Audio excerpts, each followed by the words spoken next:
Akuriabi, Tsarakuri, Nvovo, Zaumereskamumba Peace Corps Nyani. I'm going to chat about Peace Corps, like I mentioned yesterday.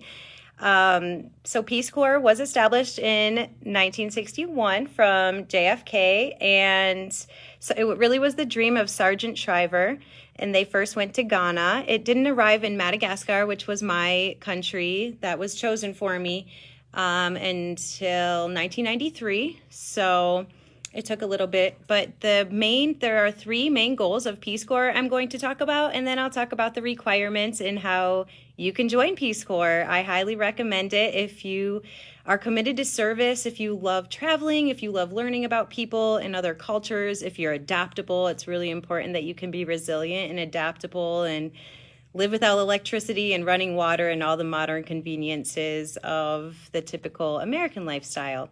So you do have to be a U.S. citizen and at least 18 years old to be a U.S. Peace Corps volunteer. In the past, it was often thought you had to have a college diploma, but they're really promoting the other requirement. If you don't have a college degree, is just 5 years in an area of expertise that could be useful in your country of service. So the areas that you could serve in was health, which was mine. That's my passion. And I did a lot of health lessons on clean water, vaccines, safe pregnancy, family planning, prevention of diseases and STDs. That was my focus, and I worked in a health clinic, or health education is another one, or business, small business, economics, and youth development, and agriculture is also a really big area. So you can choose that, and you also could choose where you want to be placed. I just said Africa. That was always my dream, and I just feel like I got the jackpot of Peace Corps getting sent to Madagascar, and I'm so grateful for that. The three main goals are, the first goal is that to send trained individuals to interested countries to provide some skilled workers in those different areas that they might be lacking in.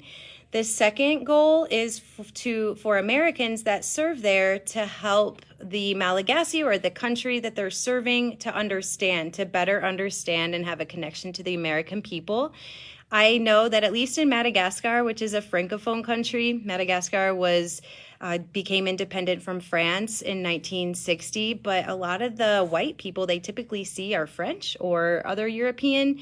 Not very common for Americans to head all the way to Madagascar, which you should, because it's the biodiverse capital of the world. So, but really that is the main exposure that at least Malagasy people had to Americans were the Peace Corps volunteers. So I would, of course, they wanted to know all about my experiences in the U.S. They wanted to learn English.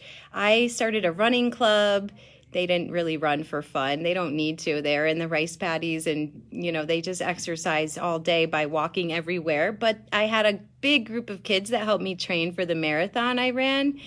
I started a health club. Every week I would go to the middle school in my village of Ntatizimbaro to just teach about all the different health topics, especially in that middle school age, which is important. You just chat, you share pictures. They just want to know everything that you will share. And I was also lucky to have three visitors, actually four.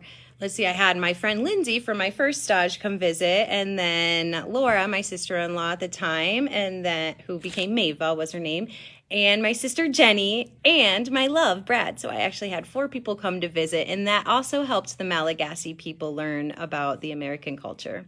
The third main goal is, once you return to the United States, to share with the Americans about the Malagasy people.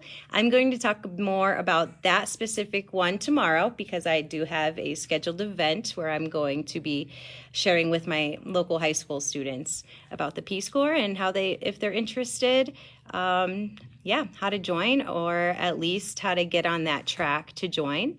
So again, you don't need to be a college degree for some people. That was a big hindrance, a lot of times people do it when they retire, when they're older, married couples do it, and they have such an interesting experience because usually the older you are, the more respect, the natural respect that those developing cultures have, a lot of respect for elderly, and so that can be a challenge, is just when you integrate, they are questioning who you are. And, we were the Vaza, which was the white people, and we really had to work at gaining trust. Of course, they're not just going to trust anyone that comes into their village. I had to spend a lot of time just hanging out with the kids, letting them come into my house, touch everything, which as an American, you just at first want to be like, oh my gosh, that's my stuff.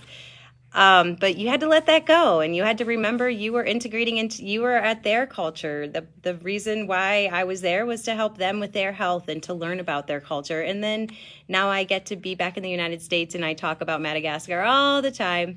I'm sure some of you who are close to me have heard a story or two. So that is my main chat for today, and I will continue with how I still meet the third goal of Peace Corps with you tomorrow. So, Veluma! Bye-bye!